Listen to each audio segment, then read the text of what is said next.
So, hot take no one asked for? Clowns? Kinda rad. They're the closest things to living caricatures that humanity has to offer. Exaggerated, goofy folk who just have a propensity for messing up. Inherently, it's one of the most humble professions, filled with humility and laughing at themselves as they bumble forward, often letting themselves be the butt of jokes and getting bystanders in on the act in humorous and ultimately harmless ways. Clowns represent pure spectacle in laughing at yourself, and all of the positivity that taking a step back and chuckling at the simple absurdity of a pratfall can offer. It's fun, and also incredibly easy to defile and make creepy. The evil clown! With such a simple, pure template of look funny, make happy. The idea of something more unscrupulous beneath a clown's stupidly smiling surface becomes very easy to buy into. And you don't need me to tell you that pop culture loves itself some evil clowns. Cads who turn the desire to get everyone else to laugh into finding the perfect way to laugh at everyone else's expense. It's when mischief becomes malicious that the clown turns from silly to sinister. And yeah, the Joker and Krusty and Piedmon and Pennywise are all really engrossing at a base level. The simple idea of corrupting something so fundamental as laughter creates this macabre allure of how far the clown's sick joke can be taken, and is so instantly understandable that even a child can get creeped out at an unsettling clown's smile, even if they don't quite know why. It's a simple, base desire to see something fun and then have it twisted into something as entertaining as it is frightening. And that's Max, baby! First appearing in Kirby Superstar, this diabolical little jester has cemented himself as one of Kirby's all-time great nemeses. He's got an incredibly memorable design, some great sprite work and attacks, and that's about it, honestly. Marx only serves as the final boss of Superstar and its remake, and outside of a cameo here and a playable appearance in Star Allies there because it's Star Allies, I mean, of course he's in. They got my boy Wayu in there. He hasn't really done much. Besides beat Bandana D to Smash Brothers, I mean, that definitely counts for something. Yet, in spite of his simplicity and limited appearances, Mark stands out from the rest of the Kirby Rogues gallery as particularly diabolical and unsettling. For all the great demons, beings beyond time, and crafty magicians out there, Marx makes a name for himself by going after Kirby specifically. All he has to do is take the joy, trust, and friendliness that Kirby exudes and corrupt it into his own sinister sideshow. Despite being a final boss headliner, Marx has a pretty quaint role in his first appearance. He shows up in the prologue of the Milky Way Wishes mode, pointing out that the sun and the moon are fighting, and that Kirby should really do something about it.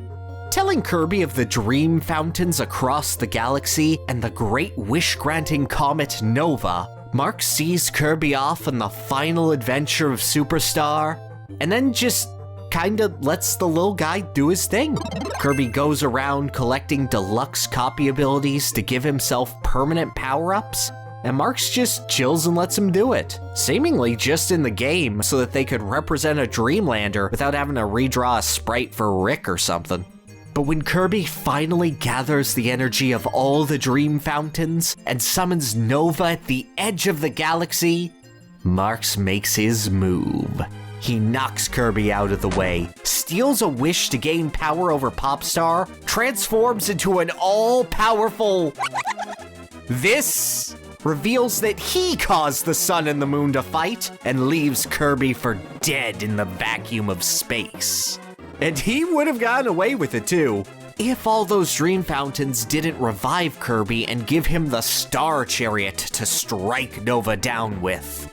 Kirby blows up some ancient technology. Marx shows up to fight him. Marx...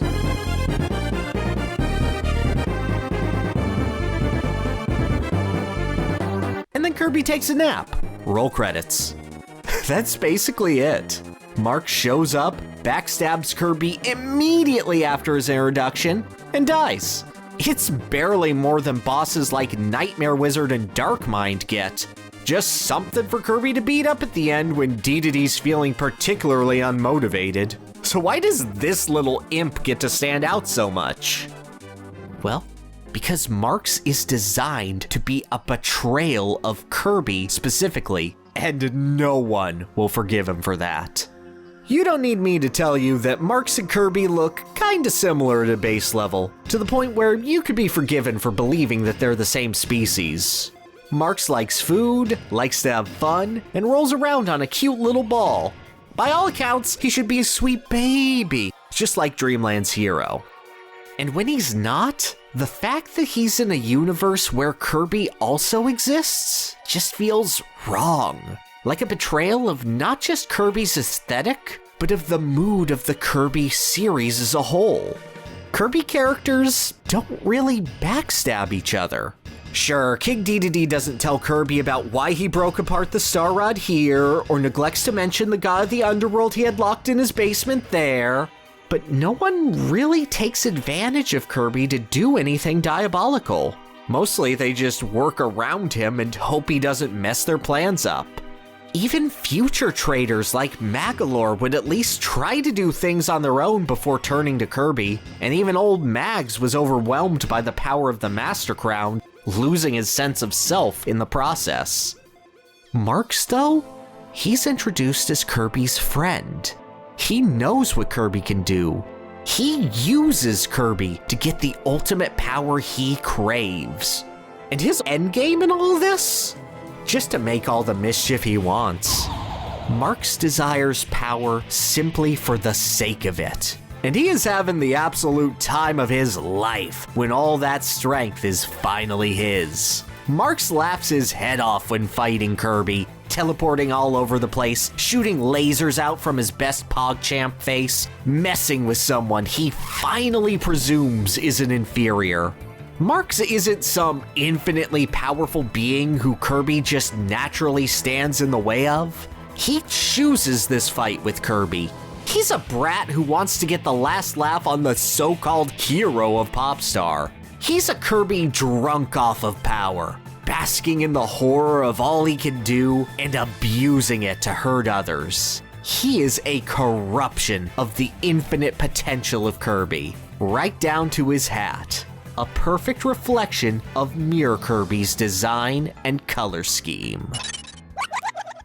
And that makes it so much fun to punch his lights out.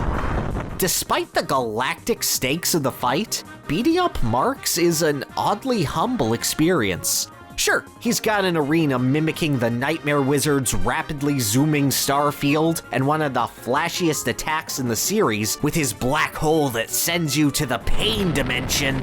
But he's also one of the few Kirby final bosses not named Dedede that you fight without a magical weapon. The Love Sticks, super copy abilities, Star Rods, and Galaxias are left at home in favor of just slugging it out, with Kirby having access to all of the regular copy abilities collected along with his Milky Way wishes. Kirby doesn't need any souped up powers to take down Marx. What he has inherently is more than enough, fighting the Jester at the then peak of his flexible potential to teach him a lesson.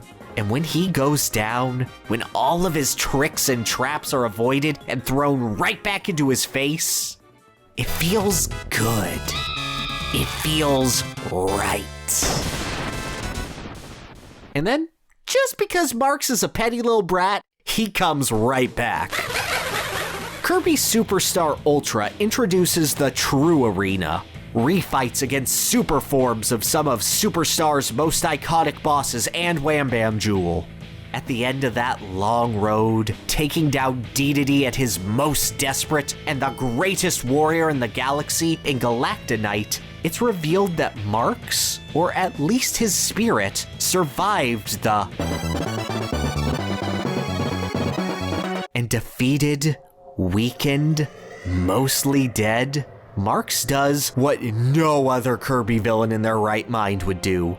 He decides to continue being an irredeemable little garbage boy and goes right back to kill Kirby. He's absorbed a Nova's power to bring back his evil soul. This really is the last battle. To the bitter end, Marks is completely determined to get the last laugh. He opens the fight with his strongest attack, starting the bout with his desperation black hole and then just tossing it out willy-nilly through the fight. He doubles up his quad cutter to an octo cutter to trip Kirby up. His vines grow lovely roses to mess with their hitboxes, and as his ultimate jape, he steals an attack directly from Soul, turning into a rain of paintballs. Eating one of these balls gives Kirby the paint ability, an incredibly rare single-use power that usually can only be gotten from 2 specific bosses, removing their gimmicks or blinding them entirely, making for much easier fights. And when unleashing the power of paint against Mark's soul,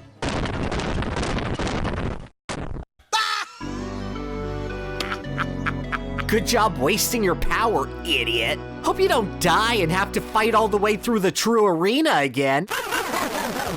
Mark's soul isn't the hardest fight in Superstar Ultra, but being at the end of the hardest gauntlet in the game, tensions rising, doing everything he can to throw you off, he's certainly the most discomforting one.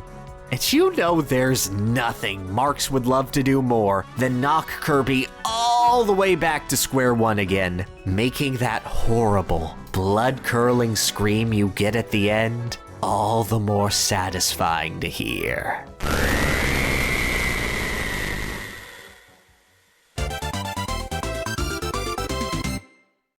That's what separates Marks from the rest of the Kirby cast to me.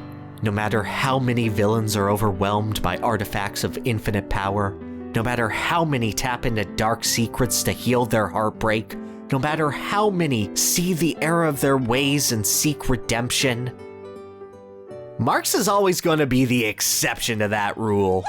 He's got that personal connection to Kirby that Dedede's got, mixed with the traitorous moves of Magolor and the presence of any number of flashy final showdowns, all combining to create a character who's as hard to forgive as he is to forget.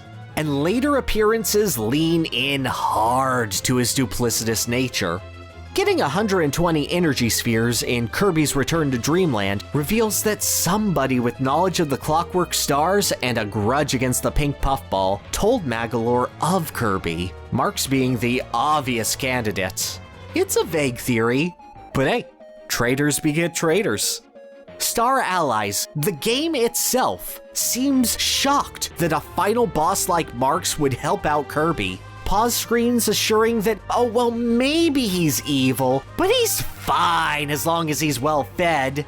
You know, like how you pacify Kirby? Doesn't stop him from being the only DLC Dream Friend to serve as a credits boss, of course, but no, he's good. You can trust that face.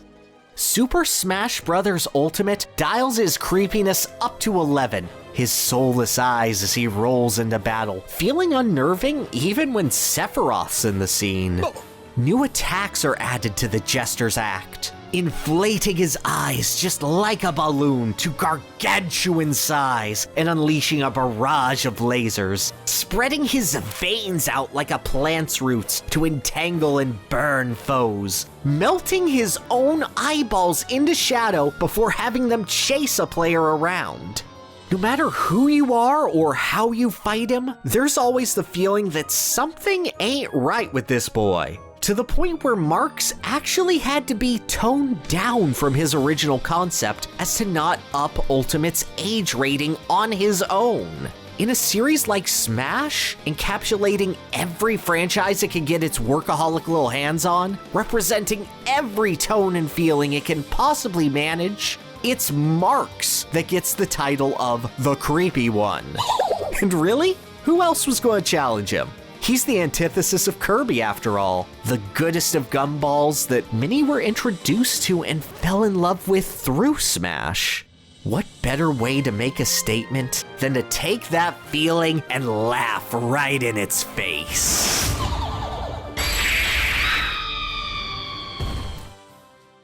Marx was the first final boss I ever beat in a video game. He's not a complex villain. He wants to cause trouble, he does it, he dies, he comes back, he dies again while trying to damage your ears.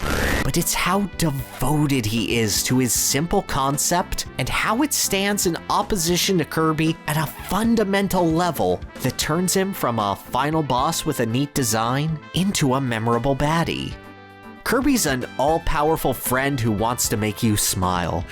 Marx is an all-powerful traitor who wants to laugh at your expense. That's really all there is to it, but that's all there has to be. Clowns aren't supposed to be complicated after all. They're here to do the absolute most they can with a simple, predictable routine. And I think there's beauty in that. And also, I really wanted to talk about Marx. You don't need to go through hours of lore to understand Marx. You could pretty much look at him and know what you're gonna get. But the show he puts on, the spectacle of his limited appearance, the little things he does to sell his mischievousness, and the fact that he's being mean to Kirby of all people specifically, that's more than enough to make a standout baddie. You don't need much besides a good design and the right foil to play off of to make a performance worth remembering.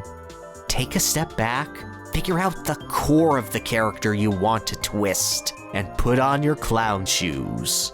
And you'll also figure out how to design for corruption.